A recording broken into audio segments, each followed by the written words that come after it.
Shalom, selamat pagi saudara-saudari yang dikasih dalam Tuhan kita Yesus Kristus. Pada pagi hari ini kita akan kembali bersama-sama mendengarkan bahkan merenungkan akan kebenaran firman Tuhan. Namun sebelum kita renungkan kebenaran firman Tuhan, kita bersatu di dalam doa. Mari kita berdoa. Bapa kami dalam kerajaan sorga, pada saat ini ya Tuhan, kami boleh bersyukur kepadamu. Kesehatan, kekuatan yang baru boleh Engkau berikan bagi kami. Dan pada saat ini ya Tuhan, kami mau belajar akan kebenaran firman-Mu. Diberkatilah kami sekalian ya Tuhan, agar kebenaran firman-Mu ini boleh kami renungkan dengan baik dan boleh kami lakukan dalam kehidupan kami. Di dalam dan oleh nama-Mu kami berdoa dan mengucap syukur. Amin. Sesuai dengan nas almanak Gereja Kalimantan Evangelis, Matius pasal 19 ayat 16 sampai dengan yang ke-22, dengan perikop orang muda yang kaya, beginilah firman Tuhan. Ada seorang datang kepada Yesus dan berkata, "Guru, perbuatan baik apakah yang harus kuperbuat untuk memperoleh hidup yang kekal?" Jawab Yesus, "Apakah sebabnya engkau bertanya kepadaku tentang apa yang baik? Hanya satu yang baik, tetapi jikalau engkau ingin masuk ke dalam hidup, turutilah segala perintah Allah." Kata orang itu kepadanya, "Perintah yang mana?" Kata Yesus, "Jangan membunuh, jangan berzina, jangan mencuri, jangan mengucapkan saksi dusta, hormatilah ayahmu dan ibumu, dan kasihilah sesamamu manusia seperti dirimu sendiri." Kata orang muda itu kepadanya, "Semuanya itu telah kuturuti, apalagi yang masih kurang?" Kata Yesus kepadanya, "Jikalau engkau hendak sempurna, pergilah, jualah segala milikmu dan berikanlah itu kepada orang-orang miskin, maka engkau beroleh harta di sorga. Kemudian datanglah kemari dan ikutlah aku." Ketika orang muda itu mendengar perkataan itu, pergilah ia dengan sedih, sebab banyak hartanya. Amin. Saudara-saudari yang dikasih dalam Tuhan kita Yesus Kristus, sungguh adalah suatu hal yang begitu luar biasa ketika seseorang boleh diberkati oleh Tuhan. Ia boleh sukses, ia boleh berhasil, ia boleh memiliki kekuasaan, ia boleh menikmati apa yang telah Tuhan berikan dalam sepanjang kehidupannya, seperti orang muda yang kaya pada saat ini. Dikatakan dalam perikop kita pada saat ini bahwa ada seorang muda yang kaya yang datang kepada Tuhan Yesus. Ia bertanya bahwa ia merasa dirinya masih belum sempurna. Ia menghendaki bagaimana sih caranya untuk mendapatkan kehidupan yang kekal. Ia katakan di situ bahwa segala sesuatu yang telah diperintahkan kepadanya sudah ia lakukan. Baik itu jangan membunuh, jangan berzina, jangan mencuri, jangan mengucapkan saksi dusta, hormatilah ayahmu dan ibumu, kasihilah sesamamu manusia seperti dirimu sendiri. Semuanya itu sudah dilakukan, tetapi ia masih merasa ada yang kurang bagi dirinya untuk mendapatkan kehidupan yang kekal. Lalu ia bertanya kepada Yesus, dan Yesus menjawab. Kata Yesus di ayat yang ke-21 kepadanya, "Jikalau engkau hendak sempurna, pergilah jualah segala milikmu dan berikanlah itu pada orang-orang miskin, maka engkau akan beroleh harta di sorga. Kemudian datanglah kemari dan ikutlah aku."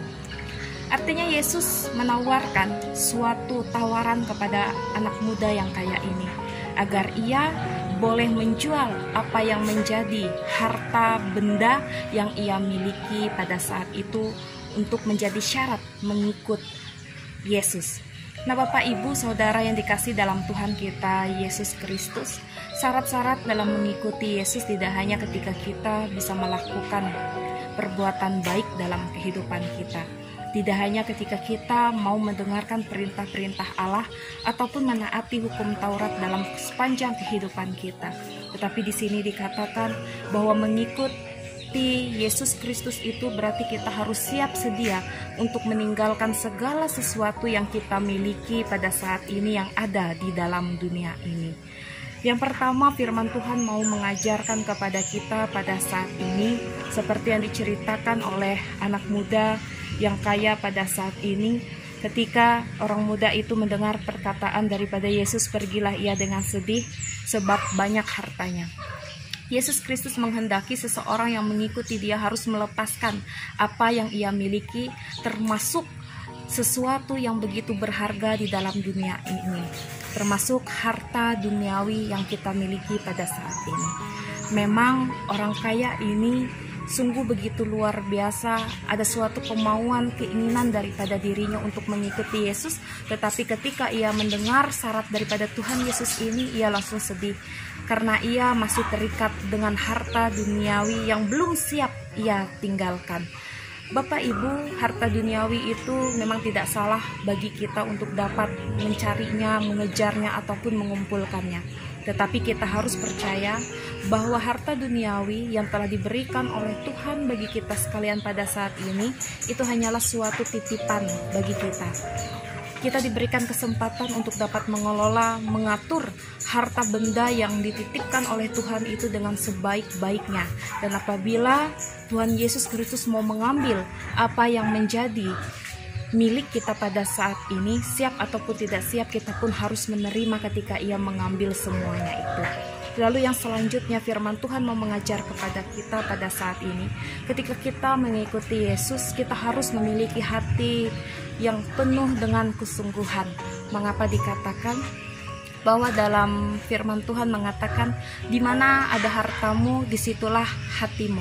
Harta tidak menjamin suatu keselamatan bagi kita.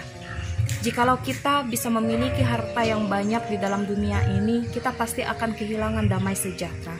Seperti firman Tuhan mengatakan, untuk apa memiliki dunia ini tetapi ia harus kehilangan nyawanya.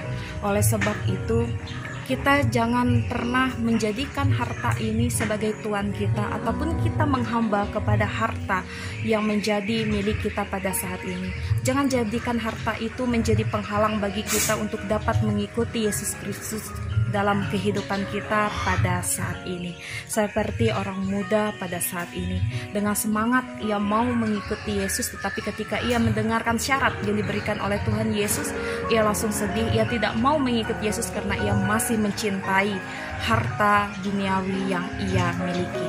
Lalu yang selanjutnya, firman Tuhan mau mengajak dan mengajarkan kepada kita pada saat ini, bahwa kita pada saat ini adalah menjadi alat di tangan Tuhan untuk menjadi kepanjangan tangannya di dalam dunia ini. Kita yang memiliki harta pada saat ini, hendaklah kita mengingat orang-orang yang ada di sekitar kita. Biarlah kita ini boleh menjadi saluran berkat bagi mereka. Kita menolong mereka, kita mengasihi mereka, kita menopang mereka dengan apa yang kita miliki.